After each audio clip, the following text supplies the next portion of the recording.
ሰላም ጤና ይስጥልን። የተከበራችሁ የጉራጌ ኒውስ ኔትወርክ ተከታታዮች የሰዓቱን ዜና አሁን ጀመረም። የጉራጌ ኒውስ ኔትወርክ አዲስና ወቅታዊ ዜናዎች በጅኒን በሁሉም አማራጮች በቴሌግራም፣ በፌስቡክ፣ በቲክታክ እና በዩቲዩብ ለአድማጭ ተከታታዮች ይደርሳሉ። እሱም በእነዚህ አማራጮች ዜናዎቻችን እንዲከታተሉ በአክብሮት እየጠየቅን ወደ ዛሬው ዜናዎች እናልፋለን። አብራችሁን ሁኑ። ቀዳሚውን በእንሲኖ ከተማና አካባቢው የሚፈጸሙ ተደጋጋሚ ጥቃቶች የማረቆ ልዩ ወረዳ አስተዳደርና የክልሉ አድማ ብተና ተሳትፎ ያለበት ነው ተባለ። በምስራቅ ጉራጌ ዞን በምስራቅ መስቃን ወረዳ በእንሲኖ ከተማና አካባቢ በታጣቂዎች በተደጋጋሚ ጊዜ የሚፈጸሙ ጥቃቶች የማረቆ ልዩ ወረዳ አስተዳደር የኋላ ድጋፍ ያለውና በክልሉ አድማ ብተና አባላት መረጃ ሰጪነት ነው ተብሏል። መነሻቸው ማረቆ ልዩ ወረዳ ያደረጉ ታጣቂዎች በተደጋጋሚ ወደ እንሲኖ ከተማ በመግባት በንጹሃን ላይ ጥቃት በመክፈት ግድያ በመፈጸም ላይ ይገኛሉ። በከተማው ክልሉ ግዳጅ የሰጠው የክልሉ አድማ ብተና የሚገኝ ቢሆንም የዜጎች ደህንነት ከመጠበቅና ታጣቂዎች ላይ እርምጃ ከመውሰድ ይልቅ ቀን ቀን የዜጎች ቤት በመፈተሽ ከተማውን ሲያካልል ይውላል። ማታ ደግሞ ለታጣቂዎች ጥቃት ከተማውን አሳልፎ ይሰጣል ተብሏል። በከፍተኛ የጦር መሳሪያ በተደገፈ ጥቃት ሲፈጸምና ከፍተኛ ድምጽ በከተማው እየተሰማ በዝምታ ከካምፓቸው አይወጡም። አድማ ብተናው ካምፖች ባሉበት አካባቢ ሳይቀር ጥቃት ይፈጸማል። ዜጎች ይገደላሉ። አድማ ብተና ጥቃት ከተፈጸመ በኋላ ነው ብዙ ጊዜ አካባቢውን ሲዞር የሚታየው። ከዚህ በላይ ድጋፍና ሽፋን መስጠት የለም። የክልሉ አድማ ብተና ገለልተኛ አለመሆን ለአካባቢው አለመረጋጋት ዋነኛ ምክንያት እየሆነ ነው ይላሉ የጄኔን ምንጮች። ሌላው የማረቆ ወረዳ አስተዳደር በወረዳ የመሸጉ ታጣቂዎች ላይ እርምጃ በመውሰድ ለአካባቢው ሰላም ከመስራት ይልቅ ታጣቂዎች ወታደራዊ ስልጠና በወረዳው ቀበሌዎች በግልጽ ይወስዳሉ። በተለይም ልዩ ቦታው ጋሪሮ በሚባል ቦታ የታጣቂዎች ማሰልጠኛ ቦታ መሆኑ ጄኔን ከምንጮቹ ባገኘው መረጃ በተደጋጋሚ ለክልሉ መንግስት ጥቆማ ይሆን ዘንድ ዘገባ የሰራ ቢሆንም አሁንም በቦታው ወታደራዊ ስልጠና ይሰጣል። ይህም የወረዳው አስተዳደር በቅርብ ያውቃል ተብሏል። ታጣቂዎች የወረዳው መቀመጫ ወሸርቤ ድረስ በመሄድ ሲዝናኑና በግልጽ ሲዝቱ ይውላሉ። የወረዳው አስተዳደር ይህን በግልጽ ያውቃል። መንገድ በመክፈት ለጥቃት ድጋፍ እየሰጠ ይገኛል ብለዋል ምንጮች። በዚህ ሁኔታ ድጋፍ እያገኙ የሚገኙ ታጣቂ ቡድኖቹ ወደ ከተማው እየገቡ የመረጡትን ተኩሰው ያቆስላሉ፣ ይገድላሉ።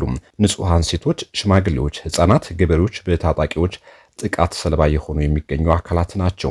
በተቃራኒው በመስቃን ጉራጌ በኩል አካባቢው ሚሊሻና ፖሊስ ሳይቀር መሳሪያ እንዳይታጠቅ በክልሉ መንግስት ትዕዛዝ የክልከላ መመሪያ ወርዶበታል።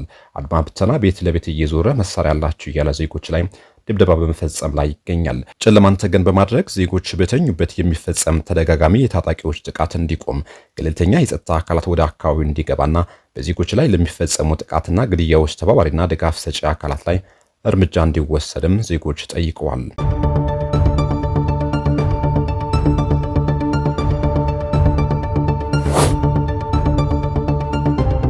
ጉጉት ለጉራጌ አንድነትና ፍትህ ፓርቲ አንደኛ መደበኛ ጠቅላላ ጉባኤውን በማካሄድ የሥራ አስፈጻሚዎቹን መረጠ።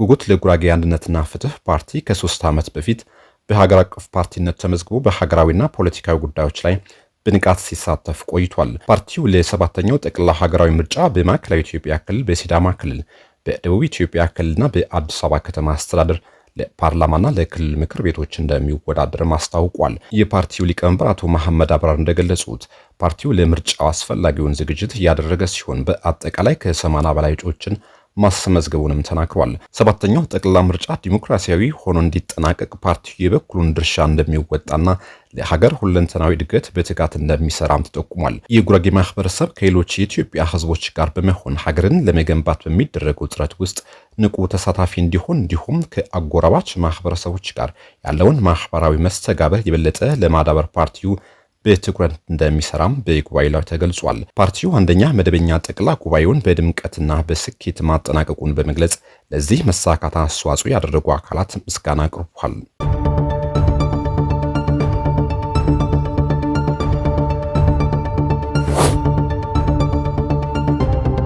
በወረዳው የሰላም ጸር የሆኑ ጽንፈኛ አካላት አጋልጦ ከመስጠት አንጻር አሁንም ጉድለት መኖሩን ተጠቆመ። በጉራጌ ዞን አበሽጌ ወረዳ በተደጋጋሚና በየደረጃው በሚፈጠሩ መድረኮች ጽንፈኛው አካል አጋልጦ ከመስጠት አንጻር ጉድለት እንዳለ ሁሉ ቀበሌያቸውን ሳያስደፍሩ ሰላማቸውን በማስጠበቅ ዕለት ተዕለት ስራቸውን የሚከውኑ የቀበሌ አመራሮች እንዳሉም ተገልጿል። በወረዳው በሰላምና ጸጥታ ዙሪያ ከማህበረሰቡ ጋር ውይይት የተደረገ ሲሆን በአካባቢው ያለውን ሰላምና ጸጥታ ሁኔታ ወደ ተሻለ ደረጃ ለማድረስ እየተሰራ ባለው ስራ ማህበረሰቡ መረጃ በመስጠትና ወንጀለኞችን በማጋለጥ ከጸጥታ አካላት ጎን በመሆን መስራት እንደሚገባውም ተጠቁሟል። ወቅቱ ለበልግ እርሻ የሚሆን ስራዎች የሚከናወኑበት ወሳኝ ወቅት በመሆኑ ይህንን ተግባር የሚያደናቅፉ ጽንፈኛና የጽንፈኛ ተላላኪዎች በተባበረ ክንድ ለማጥፋት ቅንጅታዊ ስራዎች ወሳኝ ናቸው ተብሏል። በወረዳው የሚፈለገውን ሰላም ለማምጣት ከአድርባይነት በጸዳ መልኩ ሊሰራ ይገባል። በዚህም የሃይማኖት አባቶችና የሀገር ሽማግሌዎች ኃላፊነታቸውን እንዲወጡና በማህበረሰቡ ውስጥ የሚንቀሳቀሱ ጽንፈኛ ኃይሎች እና ተላላኪዎቻቸው ማህበረሰቡ ለይቶ ሊያውቃቸው እንደሚገባም ተብራርቷል።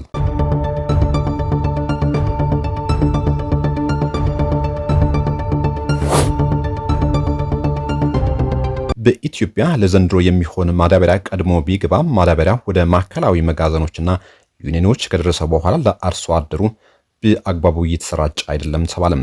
በመካከለኛው ምስራቅ ጦርነት ሳቢያ የማዳበሪያ ዋጋ ከጥፍ በላይ መጨመሩን ማዳበሪያ ወደ ሀገር ውስጥ የሚያጓጉዙ ተሽከርካሪዎች ለቀናት በቆሙ ቁጥር ወደብ ላይ ለሚቆይ አንድ መርከብ ኢትዮጵያ በቀን $23,000 ለመክፈል እንደምትገደድ የግብርና ሚኒስቴር አስታውቋል። የግብርና ሚኒስቴሩ አቶ አዲሱ አረጋም ዘንድሮ ኢትዮጵያ ቀድማ በተገዛሚ መካከለኛው ምስራቅ ጦርነት በቀጣይም በማዳበሪያ አቅርቦት ላይ የሚያስከትለው አሉታዊ ተጽዕኖ በጣም ከፍተኛ እንደሚሆን ስጋታቸውን አስቀምጠዋል። ለምሳሌ ከዛሬ 40 ቀን በፊት ዩሪያ ማዳበሪያ ለመግዛት ድርድር በምናደርግበት ጊዜ ማዳበሪያውን የሚያመርቱ ሀገራት አንዱን ቶን $430 እንንወስ ያቀርቡልን ነበር። ዛሬ ግን ትላንት የተዳደርናቸው ሀገራት በቶን $870 ከእጥፍ በላይ ዋጋ ጨምሮ የታየበት ሁኔታ አለ ብለዋል።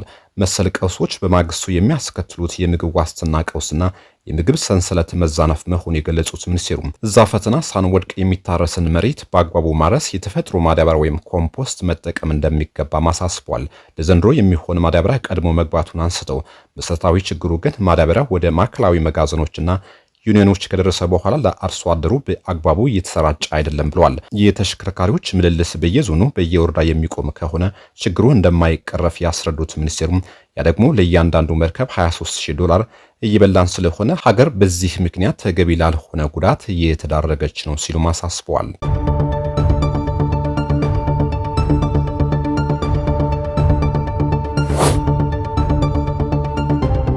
በመካከለኛው ምስራቅ ያለው ጦርነት በአፍሪካ ላይ ከፍተኛ አደጋ ደቅኗል ተባለም። በመካከለኛው ምስራቅ እየተካሄደ ያለው ጦርነት በአፍሪካ ላይ ከፍተኛ አደጋ ደቅኗል ሲሉ የአፍሪካ ህብረትና የአፍሪካ ልማት ባንክ ኤኤፍፒ የተመለከተው ሪፖርት አመላከተም። ግጭቱ በአህጉሪቱ ያለውን የኑሮ ውድነት ሊያባብስና እድገትን ሊገታ እንደሚችል ሪፖርቱ አስጠንቅቋል። እንደ ሪፖርቱ መረጃ መካከለኛው ምስራቅ ለአፍሪካ 15.8 በመቶ የሚሆን ገቢ ምርት የሚሸፍን ሲሆን የአህጉሪቱ ወጪ ምርት 10.9 በመቶ መዳረሻም ነው። ቀድሞውኑ የንግድ መስተጓጎል የፈጠረው ይህ ግጭት በነዳጅና በምግብ ዋጋ መናር፣ በትራንስፖርትና በኢንሹራንስ ወጪዎች መጨመር፣ በምንዛሬ ተመን ጫናና በጠባብ የፊስካል ሁኔታዎች ምክንያት በአፍሪካ አህጉር በፍጥነት ወደ ኑሮ ውድነት ቀውስ ሊቀይር ይችላል ሲልም ሪፖርቱ አክሏል። የአብዛኛው የአፍሪካ ሀገራት የእድገት ምጣኔ ከኮቪድ-19 ወረርሽኝ በፊት ከነበረው በታች መሆኑን የጠቀሰው ሪፖርቱ ግጭቱ ከ6 ወራት በላይ የሚቆይ ከሆነ በ2018 ዓ.ም የአፍሪካ አጠቃላይ የሀገር ውስጥ ምርት ወይም ጂዲፒ የ0.2 በመቶ የእድገት ቅናሽ ሊያሳይ ይችላል ብለዋል። ግጭቱ በቆየ ቁጥር የመርከብ መስመሮች፣ የኤነርጂ እንዲሁም የማዳበሪያ አቅርቦቶች ላይ የሚያደርሰው መስተጓጎል በጠነከረ መጠን በመላው የአህጉሪቱ ከፍተኛ የኢኮኖሚ መቀዛቀስ የመከሰቱ ዕድል እየሰፋ ይሄዳል ሲልም ያስጠነቅቋል። ከአረብ ባህረ ሰላጤ የሚመጣው የተፈጥሮ ጋዝ አቅርቦት መቀነስ በማዳበሪያ ምርት ላይ ተጽዕኖ እንደሚያሳድርና ይህም እስከ ግንቦት ወር ባለው ወሳኝ የግብርና ወቅት የማዳበሪያ አቅርቦት እንደሚገደብም ተገልጿል። የአፍሪካ ልማት ባንክ የቅርብ ጊዜ መረጃ እንደሚያሳየው የ29 የአፍሪካ ሀገራት የመገበያያ ገንዘቦች ዋጋ ቀድሞውኑ የቀነሰ ሲሆን ይህም የውጭ ዕዳ ክፍያ ወጪን እንዲጨምር፣ የገቢ ምርቶች እንዲወደድና የውጭ ምንዛሬ ክምችትን ከፍ እንዲል አድርጓል። በዚህም ኬንያ በምስራቅ አፍሪካ የሎጂስቲክ ማዕከል በመሆን እየተጠናከረች ሲሆን ቀዳሚው አህጉራዊ አየር መንገድ የሆነው የኢትዮጵያ አየር መንገድ ደግሞ በአፍሪካ በኤሽያና በአውሮፓ መካከል እንደ አስቸኳይ ጊዜ የአየር ድልድይ ሆኖ ያገለገለ መሆኑን በሪፖርቱ ተጠቅሷል። ይሁን እንጂ እነዚህ ጥቅሞች ያልተመጣጠኑና በዋጋ ግሽበት በበጀትና በምግብ ዋስትና ላይ የሚያደርሰውን ጉዳት ሊያካክሱ እንደማይችሉ ማስጠንቀቂያ ተሰጥቷል። ከሁሉም በላይ አሁን ያለው ቀውስ ለሰብአዊ እርዳታ የሚመጣውን ወጪ ሊጨምርና የለጋሾች ገንዘብ ወደ ሌሎች ቅድሚያ የሚሰጧቸው ጉዳዮች ሊያዞር እንደሚችልም ተገልጿል። የተከበራችሁ ውድ የጉራጌ ኒውስ ኔትወርክ ተከታታዮች ለሰዓቱ የነበሩ ዜናዎች እነዚህ ይመስሉ ነበር። ቆይታችሁ ከጂኒን ጋር ስለሆነ አመሰግናለሁ።